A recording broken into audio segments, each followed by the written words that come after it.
Hello, lovely examiners. Hope you are doing well during this season of pandemic. Today, my name is Abraham Tan, and today I will be presenting to you on the impacts of artificial intelligence towards consumer law, a Malaysian and European perspective. Without further ado, let's begin. Firstly, I'll be going through the research background. Firstly, we are in Industrial Revolution 4.0. So the first Industrial Revolution begins with mechanization through water and steam power, and then in the second Industrial Revolution, we went through mass production and assembly lines using electricity. In the third Industrial Revolution, the adoption of computers and automation happened. And in the Industrial Revolution 4.0, which we are in right now, we are going to improve on Industrial Revolution 3.0 by adding on smart and autonomous systems fueled by data and machine learning. Secondly, AI is shaping the technological outline. We are familiar with applications such as Siri, face detection to unlock our phones, and even social media platforms such as Facebook and Instagram. All these applications and runs and feeds on AI a lot. AI can be further elaborated in two different areas, which is machine learning and deep learning. Thirdly, how is Malaysia coping with AI? AI in Malaysia is used to predict dengue outbreak. Secondly, it is also used for risk analysis in construction. Thirdly, it is used for electrical power system. AI is also included in the Industrial Revolution 4.0 framework, which is done by MIPI, and the Malaysian government is working on the National AI Framework, which is supposed to be released pretty soon. And next, the EU is considered to be the forerunner of AI. AI is applied in healthcare, transportation, and many other areas. The EU has a coordinated plan for the development of AI, and there are various initiatives such as 5G and big data public-private partnership. And now, AI and law. How is AI related to our law? AI in the European Union is regulated by law, but in Malaysia, there are no regulating laws on AI. Now I will go through with you my problem statement. Firstly, the invasion of privacy. AI feeds on personal data and makes more reduced data. I'm sure all of you encountered before. Try searching, let's say, a florist on Google. The next moment, you will see your Facebook, your Instagram, or whatever not is filled with advertisements regarding florists. So in Malaysia, the law specialist or the law governing a specific subject matter is PDPA 2010. So whatever that it's with AI, we somehow would send it to PDPA 2010. And in the EU, they have the GDPR, which is the General Data Protection Regulation, to regulate stuff. Is our data really secure? And secondly, is computer-generated thoughts. There are three areas where computer-generated thoughts are further discussed, which are automation will prevent accidents, thought reliability discourages automation, and computer-generated thoughts should be negligence-based. And thirdly, product liability standards.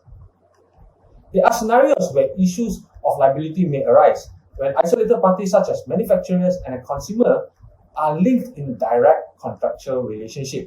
So when the user relies on the information that is supplied off the computer system.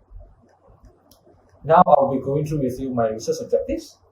So my research objectives is firstly to define artificial intelligence, to compare the level of acceptance of AI in Malaysia and the EU, to elaborate the impacts of AI towards consumer law in Malaysia and EU, and to provide recommendations to improve AI and consumer laws in Malaysia and EU. For the significance of study, This study is to help researchers better understand AI and consumer law in Malaysia and the EU, to better assist the policymakers, namely the government, in amending the laws and including transactions that involves AI. And thirdly, for consumers to better understand their rights and liabilities. And fourthly, to create awareness among manufacturers on the importance of them ensuring that their products are AI-based, are safe and of quality. Now I'll be defining artificial intelligence, which is included in my literature review. So the term artificial intelligence was first devised by the father of AI, John McCarthy, in 1956. Then the first AI, the logic theories, was developed by Newell and Simon in 1955. To encapsulate the whole thing, AI system could generally be concluded as systems that are capable to think like humans, systems that behave like humans, systems that reason rationally, and systems that behave rationally. Now I'll go through with you my research design. So the type of research that I've selected is qualitative research. So qualitative research, its primary purpose is to concern understanding human beings' experiences in a humanistic and interpretive approach. Next, the type of research is exploratory research.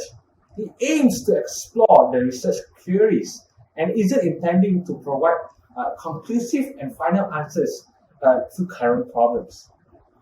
And now I'll be talking about the sampling design. The type of sampling that I use is a non-probability sampling. It is a sampling technique where the odds of any members are being selected for a sample cannot be calculated. The sampling method that I am using is purposive sampling, which is a method used to identify and select information rich cases for the most effective use of limited resources. My target population are lecturers from various institutions that are familiar with the research topic, which is either AI or consumer law. The sampling frame that I've selected are lecturers from Utah, UKM, and UITM Shah Alam that are familiar with the research topic. The sampling location is in Utah, UKM, and UITM Shah Alam. The sampling element are lecturers from Utah, UKM, and UITM Shah Alam that are familiar with the research topic. And next, the sample size. My sample size is 5 samples. Now I will be talking about my data collection method.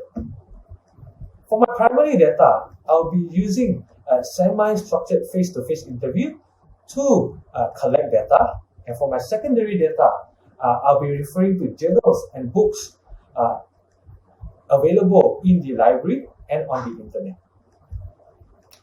Thirdly, I'll be talking about my research instrument. So the research instrument that I'll be using is semi-structured face-to-face interview. And for my data processing and analysis, I'll be using thematic analysis. So there are 6 steps to thematic analysis. Firstly is verbalization, then coding, and generating themes, then reviewing themes, and then defining and naming themes, and lastly, writing up or concluding the whole study. Now I'll be talking about data analysis and findings. As mentioned earlier, the data is analyzed using thematic analysis. So there are 6 steps to thematic analysis, which was mentioned earlier, and I'll be going through the whole process right now on how I concluded my themes, setting my coding, and also concluding my research. So first step is familiarization with the data. Based on my initial observation, I've observed that there are various definitions of AI. There are various advantages and disadvantages of AI. Malaysia has not embraced AI, but on the EU, they have embraced AI. AI does impact the consumer law in Malaysia, but in the EU, it's only to a certain extent. And the Malaysian consumer law does not cover the areas of AI well, but the consumer law of the EU, on the other hand, does cover it well. There are various suggestions to improve the consumer laws in AI and the EU. Secondly, coding.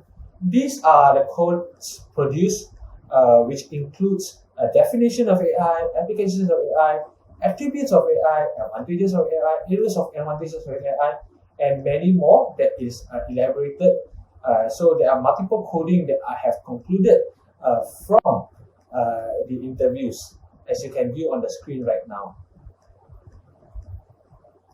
And it also included the level of impact towards consumer law in Malaysia, the factors of impact towards consumer law in Malaysia, to name a few. Thirdly is to generate themes. There are 4 themes generated by me through the technique of thematic analysis. So the first theme generated is defining AI. So these themes are generated based on the interview excerpts that was done, the interview by me to the interviewees. And then defining AI, there are other 2 sub-themes as well, which are applications and attributes of AI, advantages and disadvantages of AI, areas of advantages and disadvantages of AI. Sorry, 3 sub-themes. And secondly, the level of acceptance of AI in Malaysia and the EU. There are 2 sub-themes which includes problems with embracing AI and areas of application of AI in Malaysia and the EU. And my third theme is the impact of AI towards consumer law in Malaysia and the EU. The sub-theme includes factors of impact and factors of incorporation. And fourthly is recommendations to improve AI and consumer laws in Malaysia and the EU. And now we will talk about the results. Before that, I'll go through the biography of the interviewees that I've interviewed. Firstly is Associate Professor Dr. Salawati Mat Basir. She's an Associate Professor from the Faculty of Law in UKM. She specializes in international law, international development law, migration and refugees law, and space law. Secondly is Ms. Lee Sim Kwek. She's a law lecturer and practicing lawyer from the Faculty of Accountancy and Management, UTAR, and she specializes in business law and corporate services. Thirdly is Ms. Melda Marisa Malik binti Atul Malik. She's a law lecturer from the Faculty of Accountancy and Management, UTAR. She specializes in public international law and business law. Next is Ms. Nurul Sakina Tul Fikriyah Mod Sheikh Fitra. She's a law lecturer from Faculty Undang-Undang in UiTM Shah Alam, and she specializes in AI and consumer law. And lastly is Dr. Itizam alias Iliana Ilyas. She's a senior lecturer, law lecturer from Faculty Undang-Undang UiTM Shah Alam, and she specializes in consumer law. And now I'll be talking about my concluding theme. So based on the themes generated, I will now conclude my themes. Firstly, the definition of artificial intelligence.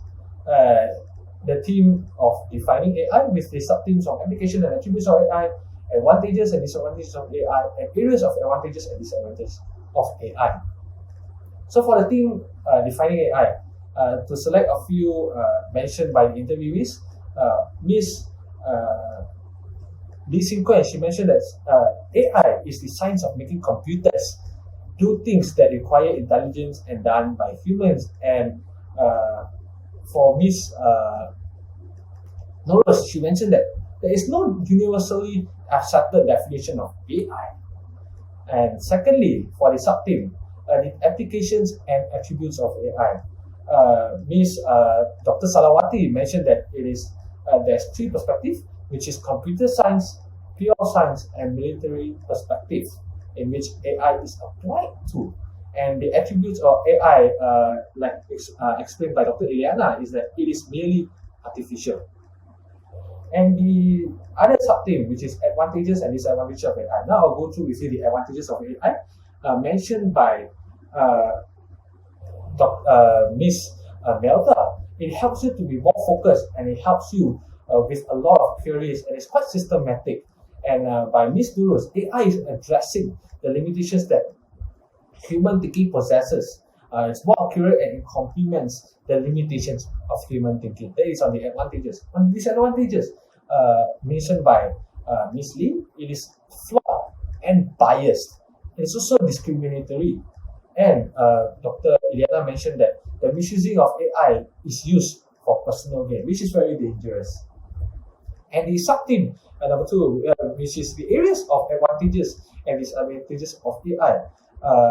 The areas of advantages will include money transaction, healthcare, online shopping, and the areas of disadvantages will include laboratory works and military. So AI is involved in war, and AI is also introduced in the court, which is somehow disadvantageous, which is spoken more in detail in my FYP. Next is the level of acceptance of AI in Malaysia and the EU. On the level of acceptance of AI in the Malaysia or EU, I'll be going through the other two sub-themes later. So firstly, the theme on level of acceptance of AI in Malaysia and the EU. So Malaysia is deemed to have not fully embraced AI by most of the respondents. Some of them mentioned that it is an infant stage. We do not reject AI, but we are showing enthusiasm.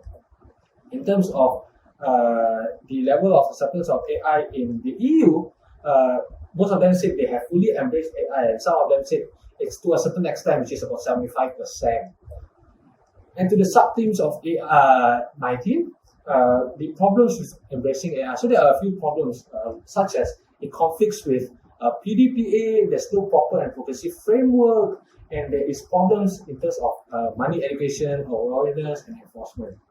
And the areas of application of AI in Malaysia and the EU. See, in Malaysia, we have somehow applied some, which is in the banking sector, in the businesses, and in self-parking cars, use of AIMP to predict a dengue outbreak in courtesy in agriculture, and to apply in the EU is to apply for your visa, and actually many more. And now I'll talk to you about the impacts of AI towards consumer law in Malaysia and the EU. So for the theme impacts of AI towards consumer law in Malaysia, it has a high impact, and it will impact consumer, mentioned by all my respondents. And in the EU, it will impact consumer law, and also it will not impact consumer law, which I will further discuss later. And the sub-theme, factors of impact, there is no law or AI that does cover. So it impacts our law in Malaysia because there's no law that covers, it's due to PDPA, and then in Malaysia, applicability of the law is all traditional productive liability. And a question was posed, should we impose strict liability on AI or the developer? And now the factors of impact on EU, they have a regulation, and it will give them a free flow of information, and it's also a settled law, so it doesn't really impact in EU. And now factors of incorporation. Law does cover in the EU, that's why they can incorporate AI easily, and mostly law does cover. And now the recommendations to improve AI and consumer laws in Malaysia and EU. So there are a few recommendations that was mentioned by my respondents. For example, that new amendments is to be tabled in the PDPA, awareness has to take place, has to focus on educating consumers and businesses. Government of Malaysia will actually be producing the AI Code of Governance framework, and we should integrate technological experts with lawyers and engineers. And now I will be concluding and providing recommendations. Firstly, I will elaborate on my discussions on major findings, which the first one comes the definition of artificial intelligence. So Dr. Salawati defines AI in three perspectives, in which are computer science, pure science, and military. AI makes life much better, especially in the area of money transaction. However, AI is a disadvantage, especially when it comes to breed the pandemics in the laboratory, and it's also used in military and involved in war. Usually defines AI as the science of making the computers do things that require intelligence and done by humans, which includes fast-speed computers and machine learning. So she also mentions there are advantages and disadvantages in AI. Besides that, she elaborated on the disadvantages of AI, which she said AI is flawed, biased, and discriminatory. Ms. Mehta defines AI as software equipped with advanced algorithms that can mimic human cognitive skills. We are more focused and helps you with a lot of queries, which is used in online shopping, businesses, healthcare, and also agriculture. However, limitation of AI will include a lack of data privacy and also human ethics, morality, and considerations. Ms. Nurul mentioned that there's no universally accepted definition of AI. It's basically a thinking machine that can think rationally and accurately. It also addresses and complements the limitations of human thinking. AI is applied in various domains such as medical, accountancy, legal, and international warfare. However, the limitations would be it is more costly, and there are more limitations to it. Dr. Iliana defines AI as a machine that can think nearly artificial as a human, but in a very limited scope. It complements humans, but the misusing of AI is an issue when AI is used for personal gain. It is safe to conclude there are various definitions of AI according to various understandings of individuals. AI has various areas of applications. Nevertheless, AI also has many disadvantages as well as disadvantages. Secondly, on the level of acceptance of AI in Malaysia and the EU, Dr. Sawati said that Malaysia has not fully embraced AI, but in the EU, which they have embraced about 75% with various applications in the EU. The factors affecting the application of AI will include due to money, education, awareness, and enforcement. Ms. Lee said that AI in Malaysia is still a very infant stage, whereas in the EU they have embraced it to a certain extent. Now, Malaysia has applied AI in some sectors, such as banking. The reason why we are not fully embraced AI is because it conflicts with the PDPA and we are not competent yet.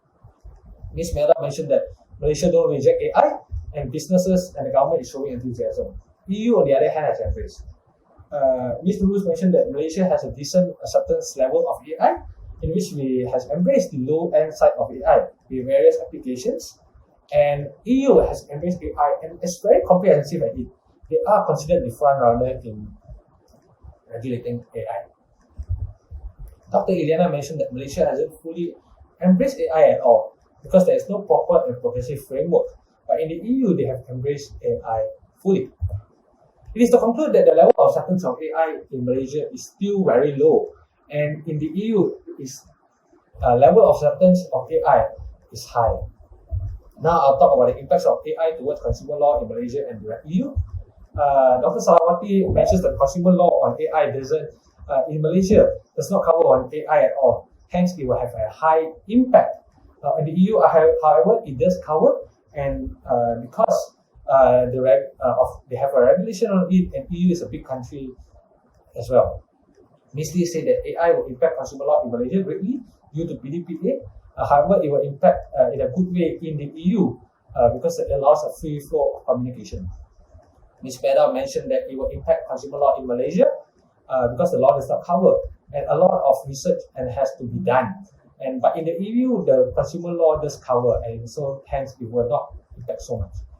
Ms. Nurul mentioned that AI will impact consumer law in Malaysia because the law does not cover on AI and the applicability of the law. In the EU, however, it will not impact consumer law because it is a subtle law and the law does cover on AI. Dr. Iliana mentioned that Malaysia hasn't fully embraced AI at all, and because there is no proper progressive framework, but AI has fully embraced AI. We said to conclude that the impact of AI towards consumer law in Malaysia is high, and in the EU is low. Next is the recommendations to improve AI and the consumer laws in Malaysia and EU.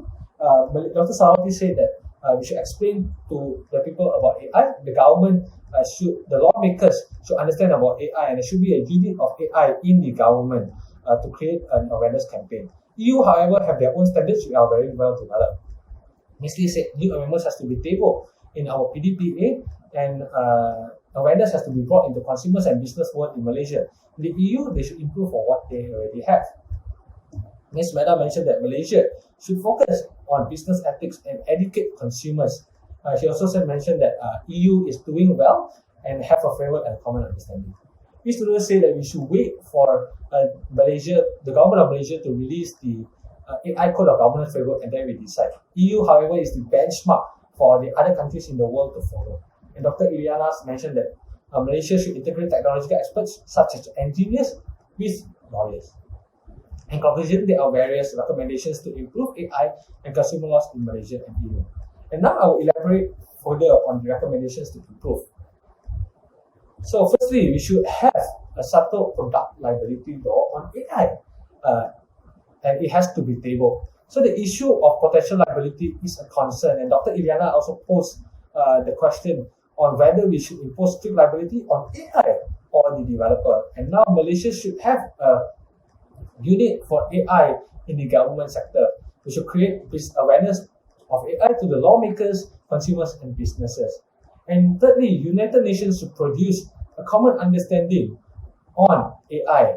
The common understanding of AI will allow all the 193 countries under the UN to develop a progressive and comprehensive framework of AI in their countries. And next, I will be explaining the applications of study. First, this study will help future researchers to better understand and define AI in its implication. A deeper understanding on AI will be able to help future researchers better define AI and its implications. And secondly, this research will better assist the policy makers, and it will help the government to have a clearer understanding on the impacts of AI towards consumer law and in Malaysia. This will allow the government to table necessary acts in their parliament in regards to AI and produce a better and progressive framework on AI. Thirdly, the impact that AI will have on consumers. Consumers will better understand the impacts that AI will have on them. The benefits and limitations of AI on them can be better understood. And lastly, to create awareness among manufacturers. So we can help to create awareness among manufacturers on the importance of them ensuring that their products that are AI-based are safe and of quality. Now I'll be talking about the limitations of study. Firstly, the availability of experts. So in Malaysia, it is still very infant stage. The availability of experts are still very low. Secondly, we have not developed our laws. We are looking at modules from the EU. And thirdly, respondents are not experts in both areas. So most of the respondents are not experts in both areas. They are either experts only in consumer law, or in AI. Thirdly is the word count allowed. The word count allowed for this study is only 10,000 words, and it limits the further explanations in regards to the research topic. And lastly, the recommendations for future research.